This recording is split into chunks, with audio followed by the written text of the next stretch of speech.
184వ నామం నిస్తులాయై నమః. నిస్తుల అంటే సాటి లేనిది. ఏ విధంగా ఏ విషయంలో చూసినా అమ్మవారితో తొలతూగేవారు లేరు. తాను ఎవరిని తూకం వెయ్యదు. కాబట్టి అమ్మవారితో తూకం తూగగలవారు ఎవ్వరూ ఉండరు అనేది రహస్యార్థం. ఈ గుణం మనం అలవరుచుకోవాలి. ప్రతి వారికి మార్కులు వేసి వారి సత్తాను నిర్ణయించడానికే ప్రయత్నిస్తూ ఉంటాం మనం.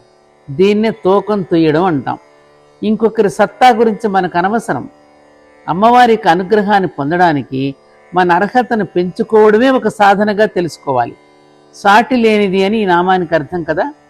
ఈ నిస్తుల అనే నామం నుండి సమానాధిక వర్జిత అనే నామం వరకు గల 15 నామాలు పంచదశాక్షరి మహావిద్యోపాసనకు సంబంధించినవట.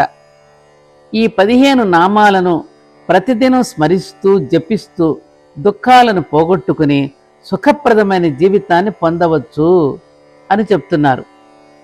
ప్రయత్నం చేద్దామా?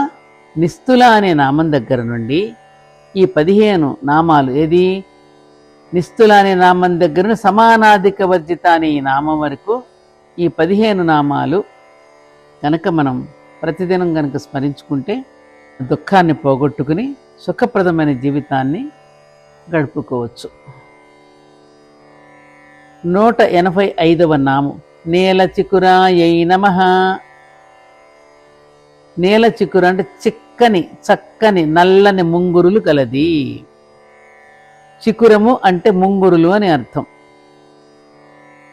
అమ్మవారి ముంగురులు సహజ స్వభావ సిద్ధంగానే తుమ్మెద రెక్కల నల్లదనం, వంకరదనం, నునుపుదనం, చిక్కదనం, చక్కదనం కలిగి ఉంటాయిట. ఈ విషయం సౌందర్య లహరిలో శంకరాచార్యులు వారు కూడా అద్భుతంగా 45వ శ్లోకంలో వర్ణిస్తారు. సామాన్య స్త్రీలు నుదుటిపై భాగాన తలపై ఉండే వెంట్రుకలను వేళ్లకు ఉంగరాల్లాగా చుట్టలు చుట్టి కణతలకు నుదురుపైగా అతికించుకుని సౌందర్యాన్ని పెంపొందింపజేసుకోవడంలో నానా తిప్పలు పడుతూ ఉంటారు. అమ్మవారికి ఇలాంటివి ఏమీ అవసరం లేకుండానే సహజంగానే ముంగుర్లు అలా ఉన్నాయిట.